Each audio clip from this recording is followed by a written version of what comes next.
Hey guys, welcome to the Homegrown Hopes podcast. I'm your host, 𝐂𝐚𝐢𝐧𝐝, and today I'm joined by my friend Meagan from 𝐂𝐚𝐢𝐧𝐝. Welcome, Meagan. Hi, it's so good to be here. Thank you so much for having me. Yes, I'm so excited to have you on the show. So we met just kind of online through like a sourdough recipe roundup a couple of years ago. And I remember you stuck out to me because your photography was so good. Thank you. And that stuck with me, and I just love following you online. So do you want to give a little bit of your background and Sure. Yeah. listeners So, know? yeah, thank you so much. I grew up on a farm in Victoria, Texas. And my dad was a farmer, grew up on a farm. And so farming and being outside was something that was always like, I remember growing up. And I remember being in the barn with my grandpa, and then even in his kitchen, he had an extractor for honey, and he was a beekeeper, and he would catch queens like in matchboxes. He would drive around town with hives in his front seat. He said he Oh never my had to gosh. worry about people breaking into his truck. That's a great security system. Yes, yes. So I was just privileged to be able to grow up in a way where farming was just a way of life. And so my dad tried to instill that in us, and I went to Texas A&M, majored in ag actually. And so it's always been in my heart. And so many, many moons later, I met my husband, and we are a blended family. And he also had a love for like the farm life and being outside. And so, and what was interesting is that he also had a great grandpa and a grandpa who were into beekeeping. Oh, And so it was so neat. It was amazing to be able to have that connection. And his family is actually Fane's honey, which is kind of big here in Texas. You can find them in all the big grocery stores and things like that. They have them here. So wow. whenever we got married and we're blending our family, and we said, all right, we could move to College Station where I was working at Texas A&M, or we could move out to the country and buy some of the family properties. So we decided that we really wanted to be country folk, and we wanted to start a farm of our own. And so that same year, we bought two hives from a beekeeper in College Station. And we started out with two hives, and now we have over 50 here in the Oh area. my gosh. That's a It grew job. so fast. Yes. But yeah, so we have our daughters, four girls, and it's just been a joy to be able to be out here on the farm, raising bees, raising girls. We've got chickens, ducks, dogs, cattle now, and yeah, so it's just been a joy to be able to not only grow our family in that way, but to bring community together where people like know us as the bee people in town, and it's Yes. so fun. It That's is so so cool. fun. Yeah, so that's kind of a very high level overview how we kind of had our own stories, and now we came together and we wanted to continue the family tradition of beekeeping, like trying to grow as much of our own that we can and produce as much as we can here, and then sharing that with our community. I love that. So a big focus for you guys is the heritage of farming. Yes, And so you mainly do beekeeping and beef, correct? correct. Yes. Okay. So I have tried to do beekeeping and failed miserably. So I selfishly set up this interview so that I could pick your brain. Oh, you're so awesome. I will do my Oh, best. I love it. oh man. If you've felt the pull to slow down, to create and cultivate a more homegrown life that's simple and fulfilling, and to truly enjoy the magic of ordinary days, then friend, you found your place. I'm Caitlin. I'm a barefoot, Blue Ridge, homegrown mama, and this is the Homegrown Hopes podcast. We'll chat about everything from gardening and scratch cooking to homeschooling and motherhood. With some sarcasm sprinkled in, of course, because I am my daddy's daughter, and Lord knows I'm fluent in that. Just know that whatever it is we're discussing, I am by no means an expert, and I'll never claim to be. I'm just sharing my experiences, the good and the bad, and making the most of the little moments in between. I'm so excited you're here, and so humbled that you've chosen to follow along and hopefully join me in cultivating our homegrown hopes. So you mentioned that your dad and grandpa, you grew up with them. How do you think that shaped your values and your lifestyle today? Ooh, my husband will tell you that he's like, the more I'm around your father, the more I see where you are the way that you are. I don't know if that's a great thing or not, but I think I've anyway, heard that before too, but it's more about sarcasm. I know he's very fluent in sarcasm. I'm always late on the uptake, so I'm like, but my dad he's such a hard worker. And I think that comes from growing up on the farm where they truly didn't have anything. Like everything that they had, they made their clothes, they, farmed the food, had a garden. And so like he grew up having nothing and worked so hard to be able to like provide for his family.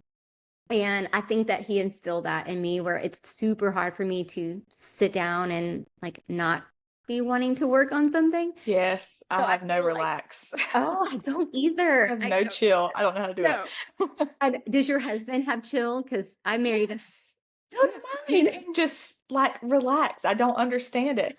How is your brain? Now, I will say he is a worker. Like he Yes. has his projects and he doesn't just lay around doing nothing. But when it is time to like sit down and have a family movie night, he actually sits there and watches the movie. Oh, well, I don't even know what that's like. I'm like, how I do don't either. I can't do it. It's a sickness. We have a I'm like, sickness. what else could I be working on? I know I've got to fold laundry or something. But anyway. Oh yeah. Oh yeah. That is 100%. I feel like the Lord brings people who are like can't sit still, like spouses that know how to sit still to help balance us out. So yes. I think that he's done that. But yeah, I think the work ethic is really something that was important to me. And then also my dad could go and my mom, they could go anywhere and know someone or have a connection to someone. And I just love that. And so if other people points that out in me, like my former job, my full-time job, I felt like that was something I really enjoyed, was talking to people, getting to know their stories, connecting with them.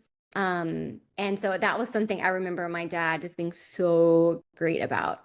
So yeah, I think that along with, what I learned on the farm from him, he used to love, like, I could go out and call it, this is this type of grass. This is that type of grass. This is this type of cow. Like she's bred, she's not, that kind of thing. So just, I feel like old farmers, like not super techie, Yes. like Very relational. Thank you. Yeah. Yes. Relational. Yeah. And very in tune with what's going on around them. I think just the time to slow down and actually pay attention. And, you said connecting with people, like actually taking the time to ask them how their day is and then listening. So that next time you can say, oh, you mentioned this last time. I think that's kind of a dying art somewhat, but agreed. Yeah. And it's hard in the techie world that we live in to cultivate those close relationships. But I do love that, your online presence, you're very, very good at doing that. So I'm sure that it's, 10 times better in your real life with people that you actually know in the real world. I love them. We call it, where we live now, kind of a melting pot. Like all these people have come from all different walks of life and all different areas. And we're like, how do we end up in this little town of under 1,000 people? But it's pretty magical and it's amazing. We love this community so much. Oh, that's awesome. That's awesome. So you mentioned the things that you pulled from your dad. Now, you learned a lot of beekeeping from your grandfather. You said, what are some lessons that really stick out to you about growing up with an expert beekeeper? I think what I loved about him is it was such an intrinsic part of his life. Like it was like truly in the kitchen, and he involved others in the beekeeping. So I was very young whenever he was still alive, and so I wouldn't say I was in high school when he passed away. And so he had his own special way of dealing with the bees. He would go out with maybe I mean, not even any bee equipment really on him, like no suit or anything like that. I feel like bees now are a little bit different because it's Gutsy. Oh yeah. Okay, that makes me feel better because I am scared of them. I'm not going out with a suit. No, don't. Not even going out. We don't ever go out without anything. Like I have a video he tried to go out in a veil, beekeeping by Mandy. Like, she made these beautiful veils, and I have one, and he went out just in that, and I was taking a video of him, and he just kept getting popped, and he was like, never mind. Oh gosh, no. Yeah. Our bees are spicy. Down in Texas, I had a conference in Montana, and we visited a beekeeper there, and they were so calm. They were such a different set of bees. It's so wild. But our bees are very spicy. They're hot down there in Texas. They are hot. And we keep them a little bit hot intentionally because they're so good for caring for themselves that way. So our beekeeping approach is less is more. And I think that's really what I learned from my grandpa. Like, they didn't really have to treat for mites, I think, like we do now. Like, people have to treat for mites now. But honestly, we've only treated for mites one time since 2017, because we keep our bees very, very, we let them be spicy. And we do practice a less is more approach, which is getting harder and harder to do because of the bee diseases that they deal with and the mites and things like that. But yeah, I think it is less is more. And my husband's great grandfather and grandfather, I think they had more of like the less is more, reusing things and not buying new things all the time. I think that was something I remembered. Because it can get expensive. It's a pricey little hobby. Not that it's a hobby for you, but it's a hobby for me. I failed at. No. So I had this big plan that we were gonna, have our own honey, and we had hives. We would, lose one, but we kept at least one hive for several years, and did not get much honey. So I know it was an us problem, because it's like rocket science. Like, when I started reading all the beekeeping books, I was like, I'm in over my head. I think I'm just going to have to buy it locally. But I still want to do that. It turned into me making my husband go out and he's like, I did not want bees. I'm sorry, I'm scared of them. Once that hive opens and it sounds like, I'm like, oh, I'm out. And I'm not really, Oh no, everything in your body is telling you, run. This is danger.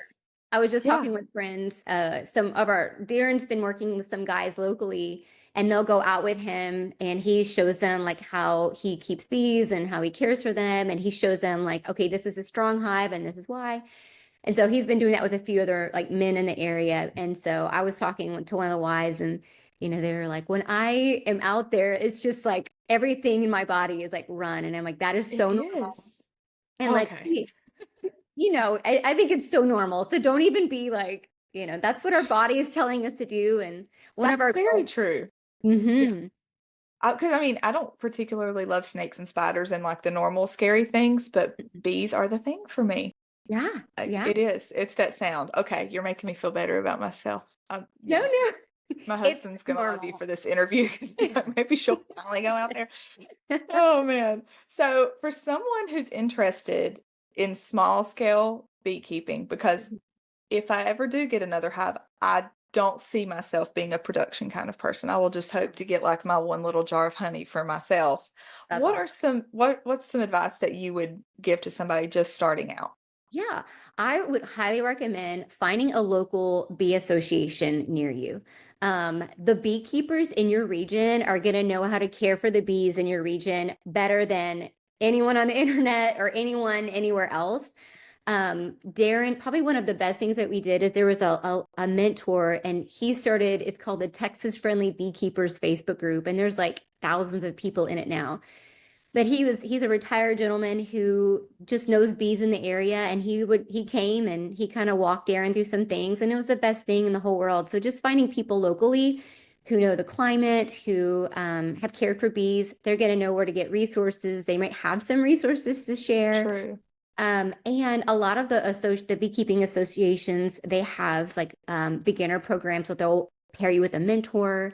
They have some where they will work with the kids and give the kids like free hives, free suits, all kinds of things, and help walk them through that, because they recognize the importance of like teaching people so they can continue on with beekeeping, because we truly do need the bees. And even if you want your jar of like honey, which is so awesome, but they're also pollinating so many things around. Very true. That was what was the selling point for my husband, is because we have some fruit trees and like a food plot, because he's a big hunter, and he was like, oh no, we'll have the bees out there in the garden, that was was the trade-off. I was like, okay, well, you also are going to have to go out there in a suit. But that's so Yep. true because we did like a class through our local cooperative extension, and I found that bee people, just like homesteading, gardening people, they are very willing to share what they know. Mhm. There's not a whole lot of gatekeeping in this community. Mhm. Like, well, I'm not going to tell you how I keep my hives healthy. It helps everybody. It's beneficial. Mhm. So I have definitely found that to be true. Everybody wants to Good. share what they know Yes. in a good Yeah. way. I think another thing that we always tell people is to start with 2 hives. And that way you can share resources between the 2 of them. And then you can say, okay, this hive is stronger than Y. And if it's one stronger, you can, we've pulled frames from some hives that are just rock stars. And so then you have the brood from that hive, which they may have really superb genetics, and put them in a weaker hive. Or if they need honey or pollen or anything like that, you can share resources. So that's really helped to have at least 2 hives when you're getting started to help you. Oh, that's so smart. So yeah, that's You what really we know what you're started. talking about. Like you've done this a time or two. That's actually really smart. I didn't think about that because I feel like for us in the beginning, we just started with one because we were like, oh, let's just start easy. But it Mhm. does make sense to be able to trade off like that. Mhm. Mhm. Yeah, because there's always one that does better than the other. And so and it's also kind of fun to figure out, okay, what's going on with this one? Or we have raised our own queens, we bought queens. And so it's neat to see how the genetics kind of take over and, which hives are doing better than the others and why. So That we is get really kind of nerdy interesting. with it. Well, I am the same way. That's why I find that very interesting. And when I started reading about this, like I said, there is so much that goes into it. But you Mhm. mentioned the less is more approach. So, like, how often is there a certain amount of time that you're checking your hives and opening it up and messing with Yeah. the bees, or is it just kind of an as needed thing? Yeah, that's such a good question because I feel like everyone does things so differently. Yeah. For me, in my opinion, I would like to check them more, but my husband is like, I would like to check them less. And his is more like the more you open the hives, they're not happy to see us. Right. They're That's what not I've like, heard. So I was like, well, yes, just leave them yeah. alone. Hopefully they're They're okay not out like, there. But and welcome, and with Texas, so the bees are always trying to regulate the temperature in their hives, and they have special bees that are like the guard bees, and this is their job to make sure there's not a big scary person looking in on them, stealing their resources and things. And so it depends on the time of the year is when we're in there. So when it's cold outside, we tend to not open up the hives. We can look and see the bees coming in and out. We can go and lift the hive to see how heavy it is, and that might indicate like what are the resources in there. So during the winter months, it is rare. Maybe once a month we'll go and check them. But in recognizing that we do believe in a less is more, is taken a process of where if we lose a hive, I think Darren said it's about 30%, expect a 30% loss every year. And so we do lose hives too. So don't be alarmed or worry or be like, we're the worst, because loss happens to everybody, like even like people who've been beekeeping for a long, long time. And so because we practice the less is more, like the strong hives and those genetics are the ones that we want to continue to survive. And then the others, we do our best to try to provide them the resources that they need. But if it's just weak genetics or something's going on, then we tend to not, we don't want those genetics to continue, if that makes sense. So oh yeah, absolutely. yeah. It's a breeding program. Yes, yeah. So and in the part of Texas that we're at, like again, and up north where they might have very gentle hives where they can go in. And I know that there's so many high tech. We're not there. That's not us. And so I guess I want to be like upfront with, our production is honey and wax. And also it's not like our livelihood either. And so it's a huge part of like a business that we have, and we want our business to be thriving. And so we're able to do that, but it's not like 100% our livelihood. So I want to be like honest with that. So I feel like I'm going to the place. No, that's how this goes. Yeah, that's totally my show outline. Okay, There is perfect. no organization in this. I'm No, like, you're doing great because I like the rabbit trails. That's where I feel like you get the most information. So yeah, you're great. okay, Um, good. so okay, let me organize my thoughts here. So I'm thinking like we've definitely lost hives. We don't even have any bees right now. Uh-huh. So what do you think hmm for someone who's just starting out? What are some of the biggest challenges that like the beginner beekeeper will face? Oh, so I think there's like one that we've heard for sure is like the fear of like getting in there, or the fear of messing up, or the fear of not knowing, the fear of getting stung. And so like we tell people, like if you're going to be a beekeeper, you will 100% you're going to get stung at some point. And so making sure that obviously that you're safe in that. And so there are definitely suits we recommend, and tools we recommend, and like the way that we stack our hives, we want to make sure they're not too heavy, so that when I'm out there helping Darren, like I can actually help out with things, because if it gets too Oh, heavy, I can't. that makes sense. Yeah. So I think like there's a lot of fear about going into it, but that's why Darren likes to invite people to come out. He's like, just come and walk alongside me. And then you will see, like, once you get your hands in it, like we're very hands-on. Once you are out there and you have the suit on, and then you can kind of experience it, then that kind of lets some of those fears go. And then, like you said about the not gatekeeping, like I think having people in the beekeeping community being willing to say like, hey, there is no like dumb or silly question. You can ask Yeah. anything. And like we also ask like others, like, hey, have you heard of this? Or hey, have you seen this? Or what do you guys think's going on with this hive? So it's really awesome to have others like pour into you, and then you get to pour into others as well. So but I think it's that fear, because it is daunting and it is It overwhelming. is. The cost, I think, is overwhelming at first as well, where you're Yeah. like, oh my goodness, I have to spend $250 on a suit, and then I have to get all these bee tools, and then the hives are not cheap either, and where are you going to put them? And you have to build a stand, and they need to be not facing the north so that the wind doesn't blow in, like just all these It's a little lot. things. Yeah. Yeah. So I But think, like you said, everybody's willing. Well, not everybody, I'm sure, but most beekeepers are willing to share what they know. So, like, even in our experience, when we first started, there was a guy that we went to high school with, and he had hives, and he's like, come out to the house, and I'll come to your house, and I'll help you set up. And it was the best thing because we didn't know anything about where they were supposed to face. We were just like, oh, okay. Yeah, that makes, now that you say it like that, it makes sense. But you just don't know until you know. And it's one of those things where you really, I feel like you cannot be hands on mm-mm, learning.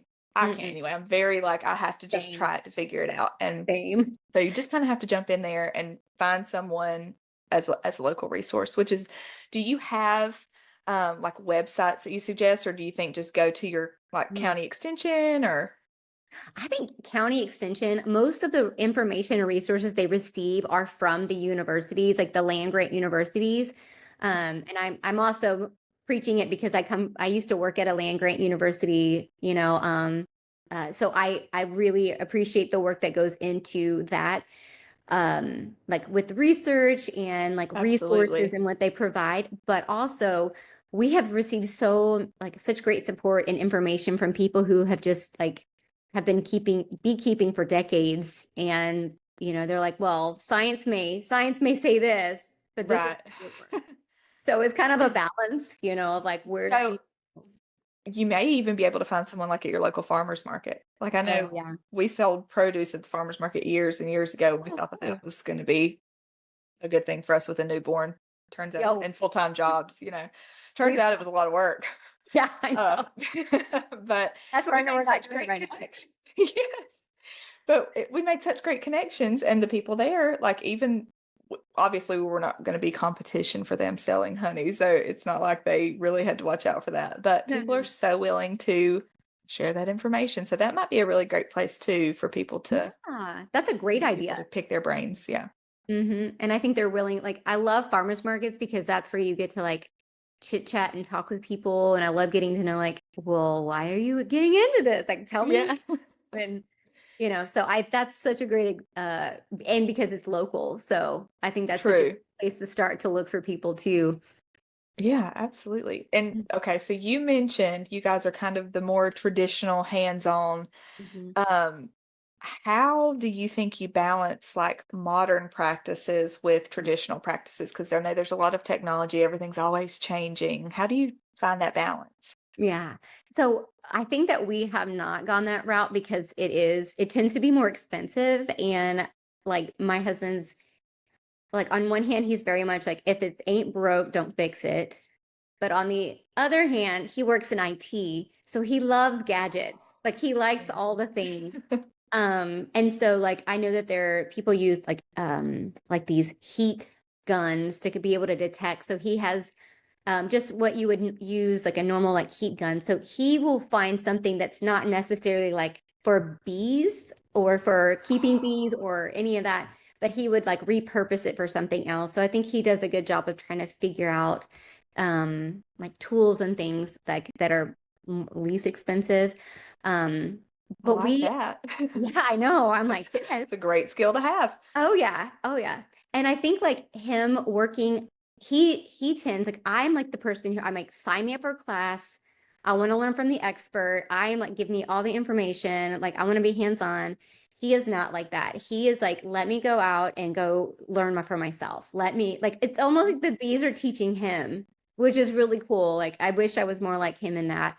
Or he's like, let me find a guy who's been beekeeping. Like there was one that worked at Texas A&M and his name is JT Ash, and he's like known in the beekeeping world here in Texas. Is like he's so amazing, but he is like self-taught, like learned, but he kept bees. So Darren's like, I want to go walk alongside that guy. You know, that guy who's Oh, maybe the absolutely. PhD, but he's been living and working there. So his mentality is more of like, I want to learn like the old school way, for lack of a better term. Yeah, well, there's some balance there. So once again, you guys kind of balance each other out. Yeah, we Yeah. do. Big time.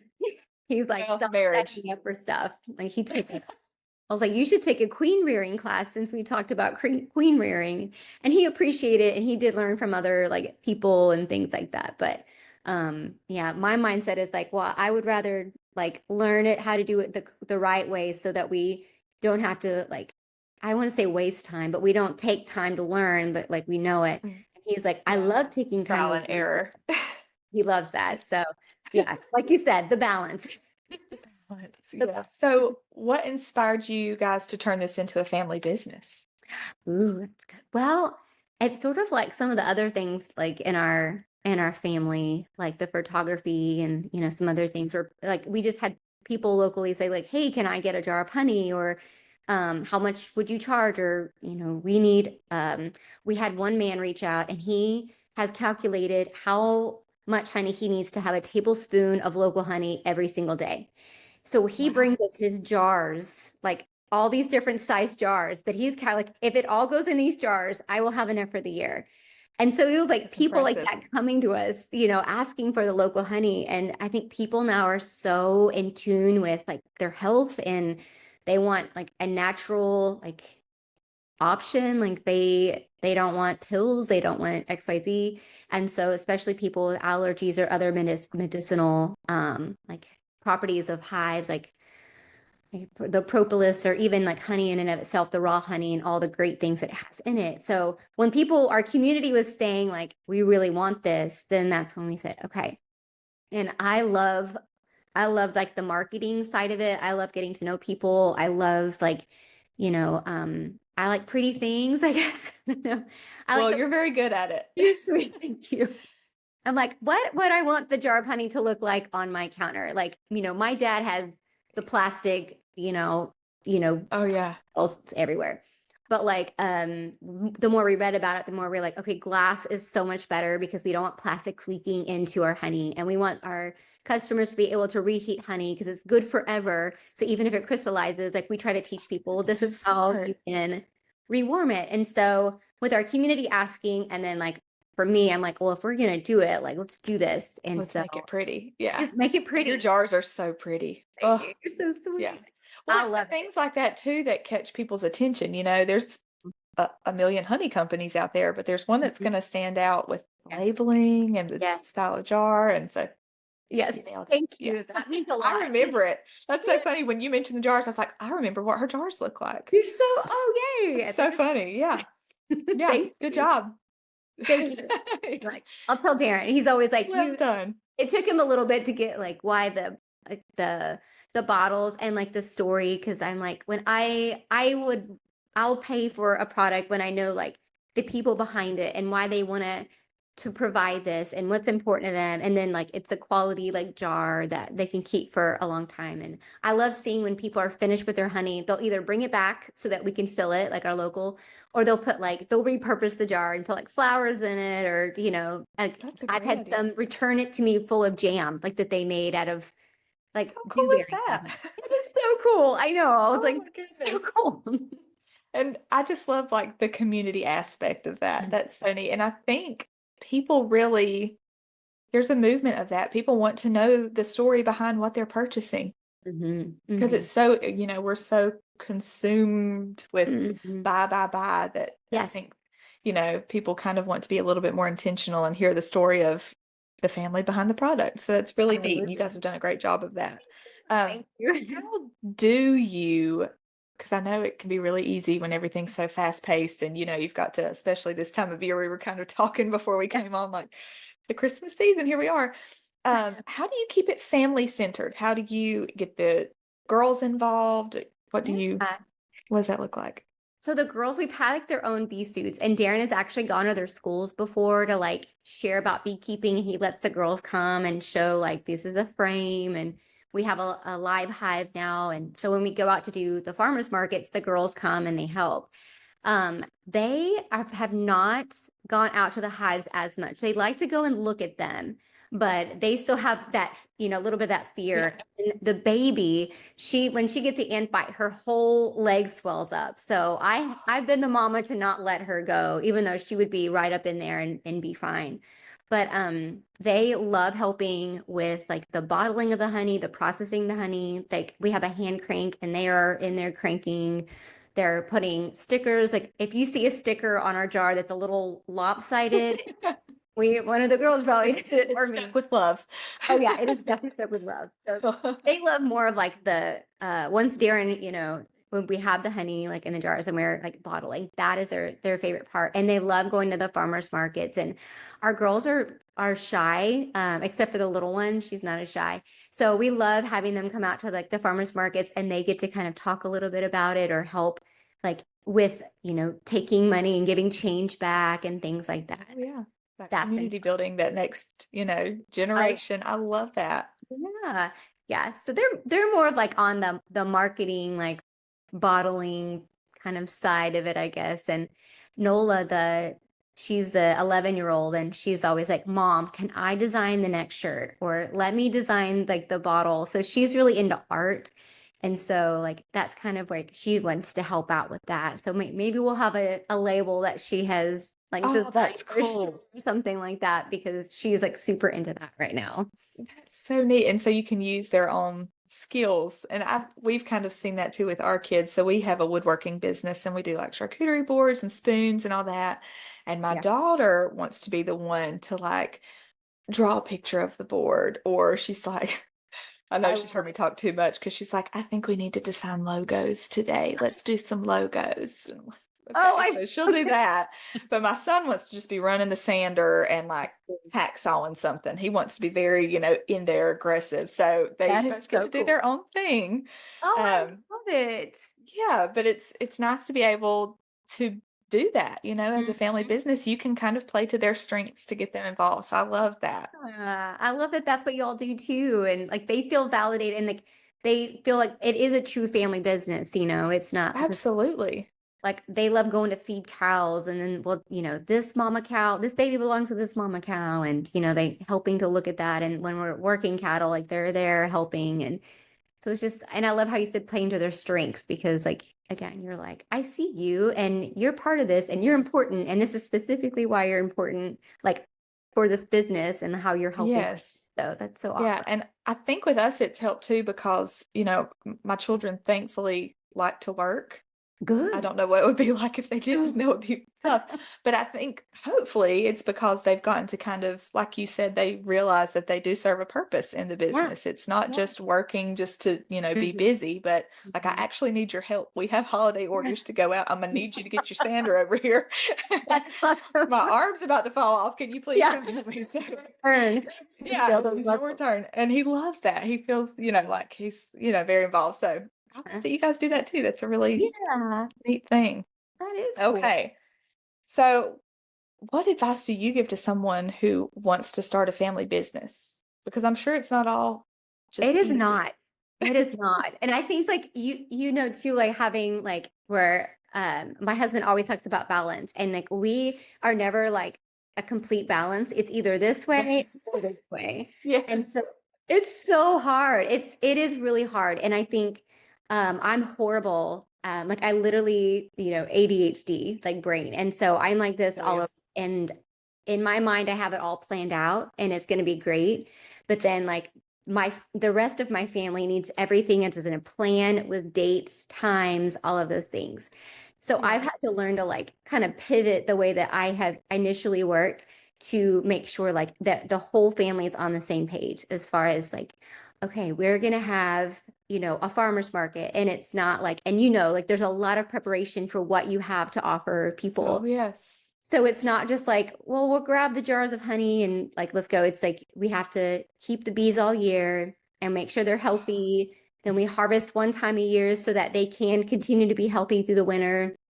And then when we do the lip balm, like I have to have 4 to 6 weeks to make sure that it's infused with calendula and chamomile. So I have to grow those in my garden. So then you back up. Oh, you grow them too? That's amazing. Oh It's my so fun. gosh. I'm like, oh, and so there's lots that go into it. So that is not something that I was my strength. I was just like, oh, I'll do it, and whenever it's time or whenever it happens.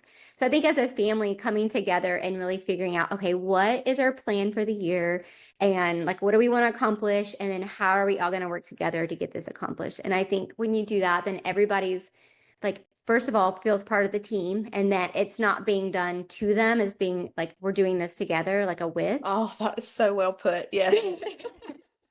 This is our lesson learned, FYI. Yes. Struggle with this. I feel you. Yeah, it's been a lot of like, should we even be doing this? And like, Oh, right. Another market. How many markets are we doing this month? Yes. Yeah. And it has, finding some balance of like what's worth your time and figuring out you don't have unlimited time in the day. And so No. you have to really, I'm not the best at structuring everything, but my husband is very structured. So thank God. But it is very much a learning curve, I think. Just trying to figure out where your time is best spent. Yeah. How many markets do y'all typically do a month? Or just Well, it depends on the season, really. So we did a lot in the spring. We had plans to do a lot more in the summer, and then we built a house, and so this was just not the year for it. Yeah. So it kind of looks different this year, but definitely like spring markets, and then this holiday time is like every weekend. Oh yeah. Oh yeah. Like, oh yeah. I'm like, yeah, if you twitch, like we have the eye twitching already. I know. Oh my God. Black Friday. I know. I'm like, oh my goodness. Like we had, like I had a want to have more markets like at this time of year, but I do like photography on the side. Oh, yes. And so like for us, it was like, okay, we are both working full time. We're parenting 4 girls who all are in 4 different activities. We have to care for the garden, care for the bees, care for the cattle, I'll care for the land. Like, we have some land that's native grass and some that's coastal. So it's just like planning and doing all these things. And so like this, we've already decided like this year, like we might be able to do like 1 market, but we've been so blessed with some businesses in town, like little mercantiles that have been willing to have our honey and our lip balm. So yes, that's where we can bring some of it this year. And then next year, like we're going to do a better job. That's kind of where I'm at too. Like we've done some online sales, so I'm able to do it from the house, and that has been very helpful. Yes. But yeah, the market season is no joke. So it is no joke. yeah. I'm like, every time I go to market, I'm like, oh, this would be a great one. And we could, do really well. But I'm like, oh my goodness, like the prepping and planning for all of it. So this has just been a season where we had big dreams and wishes that we really had wanted to. We, as in like me, I really enjoyed it. Darren likes to be the guy in the background, like, and he loves people and he loves to talk to people and he'll talk to people all day long, but he's not one that's like, let's sign up for every market and this is gonna be great. Yeah. Mainly because he's the one carrying all the stuff. So It's true. It's a lot of work. It is a lot of work. But yeah, so I don't remember. I have totally my mind went blank on the original question. Well, I lost it too. Hang on, let me look back at my paper. No, you're answered it. Advice to those starting a family business. And I think basically what you were saying is like some planning has to go into it. And we both kind of said you have to shift with the seasons. I think for me, it's very much been like my January plan for the year looks nothing like December. And I have had to just accept that you have to flow a little bit. You do. I think having that flexibility is so important because, I mean, like last year we had the two youngest, unfortunately have my genetics where like strep, was always there. You're like strep and someone was sick, someone got hurt, all kinds of things. And, someone's doing like tournaments. And so, in a season. Sports. Oh man, it's a whole thing. That's a whole nother. We're just entering that season really heavy. And so I feel I had no idea. I mean, we've always done sports, but now we're doing travel ball. Oh, baseball. Mm-hmm. Oh, girl. Yeah. We said we weren't going to do this, and here we are. Yeah, we always tell people like our girls we're not athletes in our family. And so but all my brothers and sisters, all of their kids are athletes. And so we will play, but none of our kids have had a desire to do the club. They will come home, they want to crochet, play the piano, read. That's my daughter. That is my daughter. She could take it or leave it. My son is like, that's in, buddy. You're in it. What does he play? What position? Second and pitcher. Whoa. Okay. That's serious. Very stressful. Yeah. We're just, he's only 10. He's about to turn 11 this week. So we're just stepping off into this world of well, thank you. That's also both kids have birthdays here at the end of the year in the holiday season. So, just another little to the small January, business. Okay. Yeah. There will be no responses to anything. January, the email is shut down. I'm not allowed. That's so good. Month off. Oh, man. What we need all the time. Yeah. So, do you guys have a vision for the future of your family business? Any big plans or? Yeah. Oh my goodness. So in October, I officially stepped away from my full-time job. Yes, congratulations. Thank you. It was like about 3 years of praying and like asking the Lord for tell us a time, like when is it? And so it finally came in October. And so we've been sitting in a lot of, first and foremost, focus on family and that time. And so I'm still trying to navigate that and what that looks like and where my time needs to be. I'm volunteering at school. Am I doing this? But been able to talk about the business. And then once you get it figured out, the season will change and you'll have to do it again. Yeah. We have to be you know what? We probably never figure it out and that's okay. And for me, I can pivot like that. So it doesn't really bother me. But like I said earlier, most of my family, they need a plan. And I'm like, it's fine. We're going to be great. Yeah. Here's all the things. But it'll work out. I know. Yeah, it'll work out like how it should. And then we'll be thankful for whatever wrench was thrown in the plan.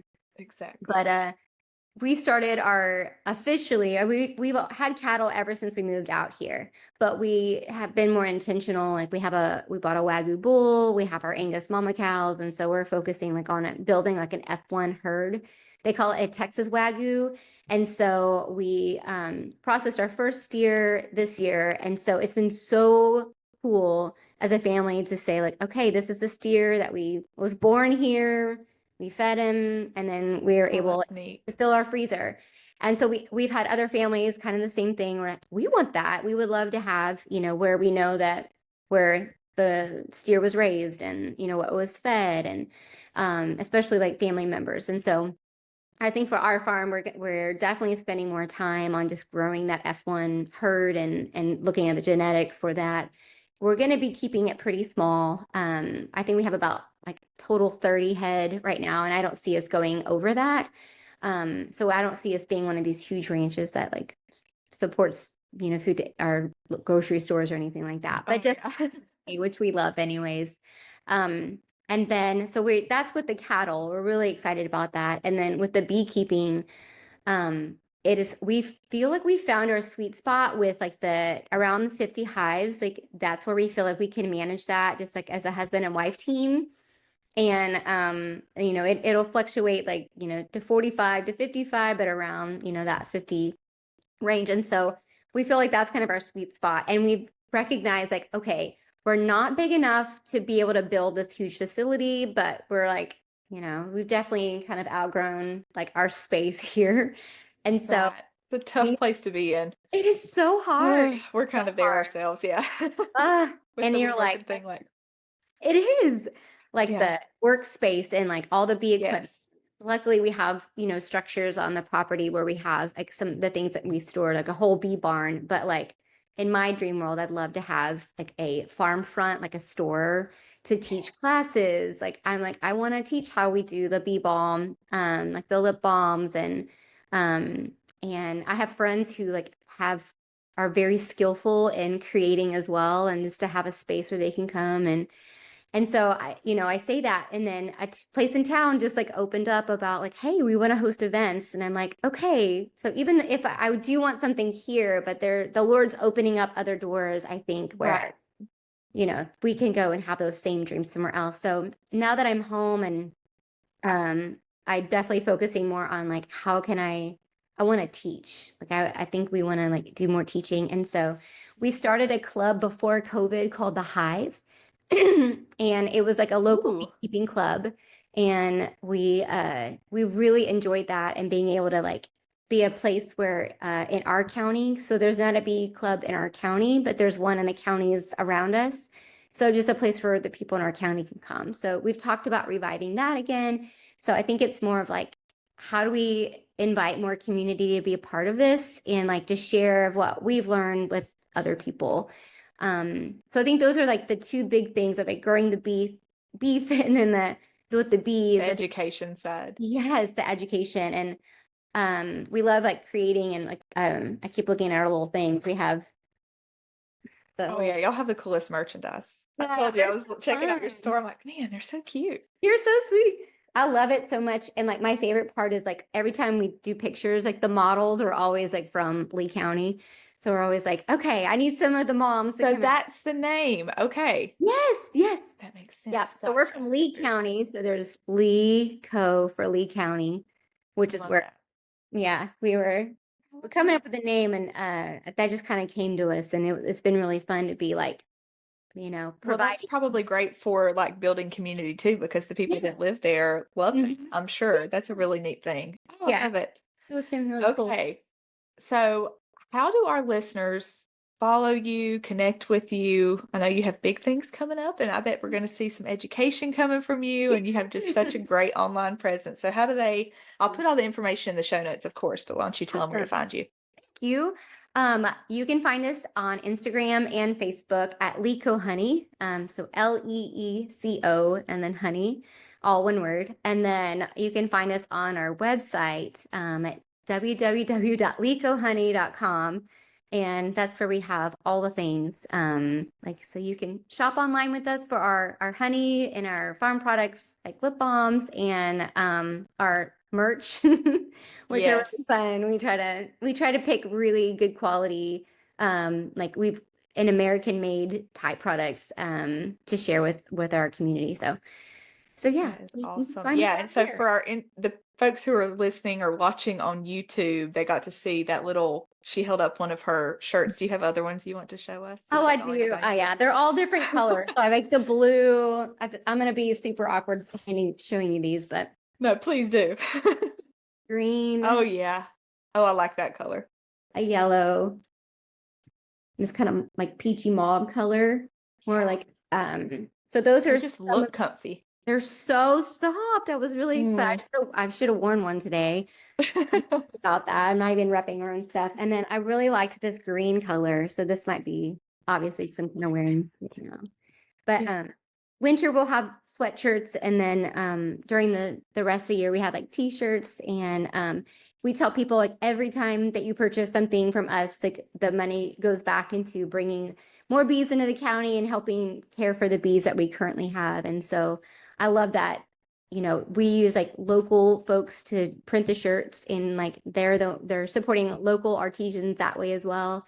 And then like I all love of our that. products like have only our beeswax. So a lot of people will buy beeswax from like, you know, nothing against some of the big shop stores, I guess, but we don't know Yeah. where the beeswax comes from. And so we use our beeswax that doesn't have like any chemicals or anything like that in it. So we're very mindful of like things like that. And I'm like, what would I want to use? And I want to Yeah. share that with other people. But so yeah, Well, it seems like that's serving you really well. That's a great way to build community, is to think about what you would want yeah, and give that to the people. yeah, yeah. Seems to be working. Yeah. Yeah. Oh, that's so neat. Thank you. Okay, so I will put your website in the show notes. And I also wanted to ask, you mentioned earlier there's all kinds of equipment and things like that. Do you have any resources out there for like the beginner bee setup, what you need? Yes, actually on our website, we worked with Okay. some beekeepers from across the US. There's like Homestead in the Hood from Colorado, and there's a, you know, couple from Northwest and like South. And so we came together and created a free beekeeping guide, and it's called Beekeeping Through the Seasons. And what's really neat is we have like, if you're in colder states, so like up north, you can follow one plan. And if you are more south, like us, there's another plan. That's And amazing. it's so fun. What a great resource.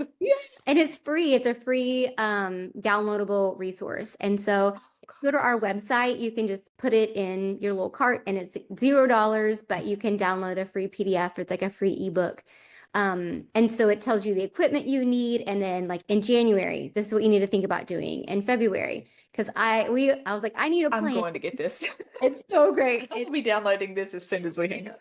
It's so great. And they all, you know, provided photos for it. And so it was a really neat way to connect with people online and figure out what they're doing. And so we all reviewed it, vetted it, and, you know, it's a free resource now that they're able to share on their websites, and we're share on ours.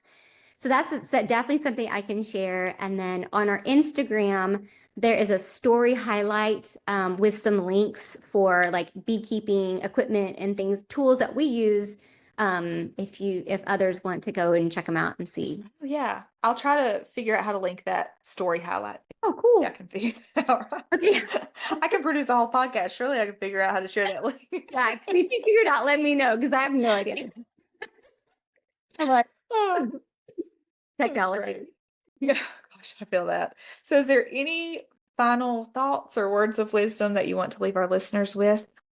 I'm just I'm very thankful for the opportunity that and the platform that you've created to where people can come and share a little bit more about themselves, and like, you know, give an opportunity for us to say like, this is how you can do this too. And honestly, if we can do it, like anybody can do it. And you have like, opened the doors for communication, which is so important. And what I love about social media is like the building community and friendships, and it can be such a good thing. And so so thank you for creating a space where like people like us can come and share our lives and our farm and encourage others as well, because that's something we want to do, is like just build community. So thank you for providing a platform to do that. Oh, thank you. Yes, absolutely. That's definitely something that's really important to me too. So I appreciate you recognizing that and coming on the show today. And this has been so fun. I feel like I learned a whole lot too. Every time I finish an episode, I'm like, man, I have learned just so much here. No, that's awesome. That's what it's for. Yes, absolutely. Well, thank you so much. I hope you have a good rest of your day, and I appreciate you coming on. Thank you so much. I really appreciate it. All right. Talk to you soon. All right. Bye.